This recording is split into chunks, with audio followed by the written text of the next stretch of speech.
ذوالحجہ میں سے ایک دن عرفہ کا دن، یعنی وہ دن حرمت والے مہینوں میں سے۔ اور ایسی ہی ذوالحجہ عرفہ، یہ اس کی اہمیت کا سب سے بڑا اندازہ اس سے لگائیں، عرفات حج کے رکن میں سے جو شخص عرفہ میں نہیں پہنچے گا اس کا حج نہیں ہوگا۔ یہ اس سے عرفہ کے دن کی فضیلت اور اس کی اہمیت کا پتہ چلتا ہے۔ اور ایسی ہی عرفہ کے سلسلے میں اللہ کے رسول صلی اللہ علیہ وسلم نے فرمایا ما من یوم اکثر من ان یعتق اللہ فی عبدا من النار من یوم عرفہ، کہ اللہ رب العزت عرفہ کے دن اپنے بندوں کو جو جہنم میں ہیں ان کو وہ جہنم سے چھٹکارا دے دیتا ہے، جہنم سے نجات دے دیتا ہے۔ یہ عرفہ کے دن ہوتا ہے۔ اور ایسی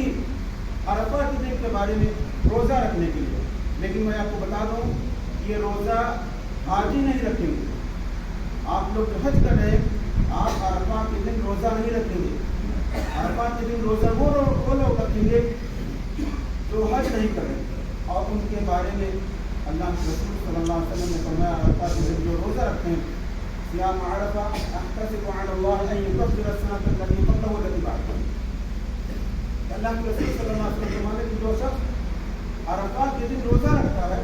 اللہ رب العزت اس کے اگلے اور پچھلے سال بھر کے گناہ کو معاف کرتا ہے۔ یہ عرفہ کے دن کی فضیلت ہے۔ اور عرفہ مسلمانوں کے لیے ایک اتحاد کا دن، ایک اجتماع کا دن ہے، اور ایک عید کے طور پر یہی وہ دن جہاں پہ جس دن اللہ رب العزت آسمان میں یعنی فرشتوں کے درمیان فخریہ بیان کرتا ہے۔ ہم جو عرفہ کے دن جب اللہ رب العزت سے روتے ہیں، گڑ گڑاتے ہیں، عاجزی کا اظہار کرتے ہیں، افسوس کا اظہار کرتے ہیں، پھر اللہ رب العزت ہماری آنکھوں سے جو آنسو بہتے ہیں آنسو کو دیکھ کر کے اللہ رب العزت ہمارے گناہوں کو معاف کرتا ہے۔ اور آسمان جو لوگ کہتے ہیں ہمیں فرشتے ان کے درمیان اللہ رب العزت فخریہ بیان کرتا ہے کہ میرے بندے جو میرے سامنے اپنے گناہوں پہ ندامت کا اظہار کرتے ہیں۔ یہ عرفہ کے دن کی کچھ فضیلت ہے جو میں نے آپ کے سامنے بیان کی۔ اب جب ہم یہاں سے جائیں گے، یہاں سے جو مینا سے جو ہم عرفات جائیں گے 9 تاریخ کو، تو آپ اس دن کی اہمیت کو سمجھیں۔ اس دن کی اتنی بڑی اہمیت ہے جو شخص نہیں پہنچا اس کا حج نہیں ہوا۔ اور اس میں جو آپ روزہ رکھیں گے، جو آپ دعا کریں گے، اس دعا کے بارے میں اللہ کے رسول صلی اللہ علیہ وسلم فرماتے ہیں خیر الدعاء دعاء یوم عرفہ وخیر ما قلت انا والنبیون من قبلی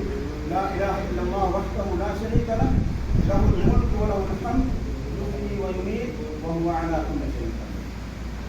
اللہ رب العزت اللہ کے رسول صلی اللہ علیہ وسلم خیر الدعاء دعاء یوم عرفہ، عرفہ کے دن جو آپ روزہ دعا کریں گے، جو بھی آپ دعا کریں گے، ان دعاؤں میں سب سے بہترین دعا، سب سے اچھی دعا، اس کے بارے میں اللہ کے رسول صلی اللہ علیہ وسلم فرماتے ہیں وَخَيْرُ مَا قُلْتُ أَنَا وَالنَّبِيُّونَ مِن قَبْلِي، اس دعا اس کے بارے میں اللہ کے رسول صلی اللہ علیہ وسلم فرماتے ہیں کہ میں نے بھی کہا اور مجھ سے پہلے کے انبیاء کرام جنہوں نے حج کیا وہ تمام کے تمام لوگ اس دعا کو کرتے ہیں۔ کون سی دعا؟ لا الہ الا اللہ وحدہ لا شریک لہ لہ الملک ولہ الحمد یحیی ویمیت وہو علی کل شیء قدیر۔ یہ دعا عرفہ کے دن آپ کثرت کے ساتھ کریں، جتنا بھی ہو سکے آپ یہ دعا کریں۔ اور اس کے ساتھ ساتھ ایک چیز میں نے پہلے بھی ذکر کیا، عرفہ کے دن کی فضیلت میں نے ابھی بیان کی ہے، لیکن ہمارے کچھ بھائی جو اس کی اہمیت کو نہیں سمجھ پاتے ہیں کہ آخر عرفہ کے دن کی کیا اہمیت ہے۔ اس دن وہ وہاں اپنے خیمے پہنچ کر کے کھانے پینے کے لیے پریشان رہتے ہیں۔ بہت ہی افسوس کی بات ہے، آپ کو جو مل رہا ہے آپ اس کو کھا پی کر کے آپ عبادت میں لگ جائیں۔ یہ نہیں کہ آپ کھانے کے لیے پریشان ہو جائیں اور وہاں بھی آپ یہ کہیں مجھے یہ سہولتیں چاہیے، یہ سہولتیں چاہیے۔ آپ وہاں پہ سہولت کے لیے نہیں گئے، بلکہ آپ وہاں پہ اس جگہ پہ اپنے گناہوں کی مغفرت طلب کرنے کے لیے گئے۔ آپ وہاں پہ پہنچ کے آپ کا پہنچنا اس بات کی طرف دلالت کرتا ہے کہ آپ حج کرنے کے لیے، اور خاص طور سے جب آپ عرفہ میں پہنچتے ہیں، اگر آپ کو کوئی پریشانی ہوتی ہے، چاہے عرفہ ہو چاہے حج کے دوران کہیں بھی ہو، ان پریشانیوں پر آپ صبر کریں، ان پریشانیوں کو آپ جھیلیں، کیونکہ ایک طرح سے یہ اس طرح سے آپ نے پیسہ ایسے ہی ایک آپ بدن کے طور پر مالی اور بدنی کہتے ہیں، مان آپ نے سمجھا کہ آپ بدن کے طور پر بدنی عبادت کرتے ہیں کہ آپ کو جو پریشانی آتی ہے، جو پریشانی آپ کھیلتے ہیں، اس پر اللہ کا بولے سے آپ کو اجر دے۔ تو وہاں پہ جو آپ پہنچے عرفات میں، تو عرفات میں پہنچنے کے بعد کچھ دیر آرام کر لیں، ظہر اور عصر کی نماز پڑھ لیں، اس کے بعد عبادت میں لگ جائیں، جتنا بھی آپ سے ہو سکے آپ عبادت کریں، ان لمحات کو آپ غنیمت سمجھیں، اور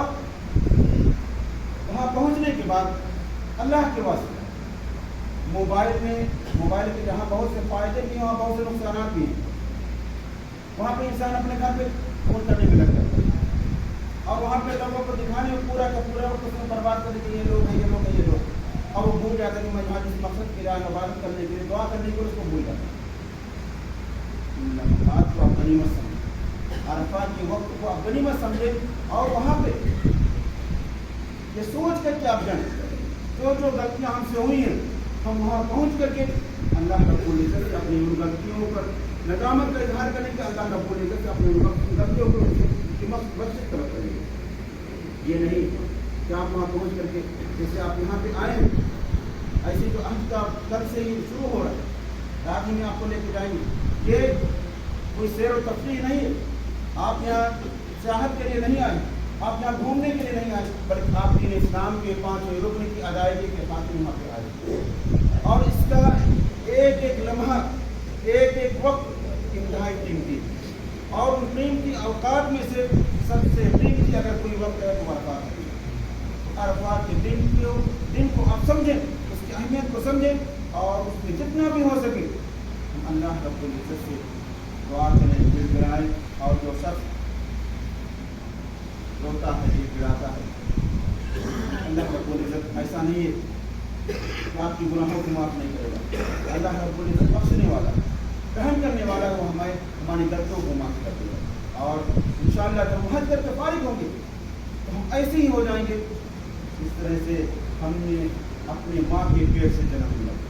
اور اسی کو حج مبرور کہتے ہیں۔ انسان گناہوں سے دھلا ہوا ہوتا ہے، جس طرح سے سر پر کپڑا ہے،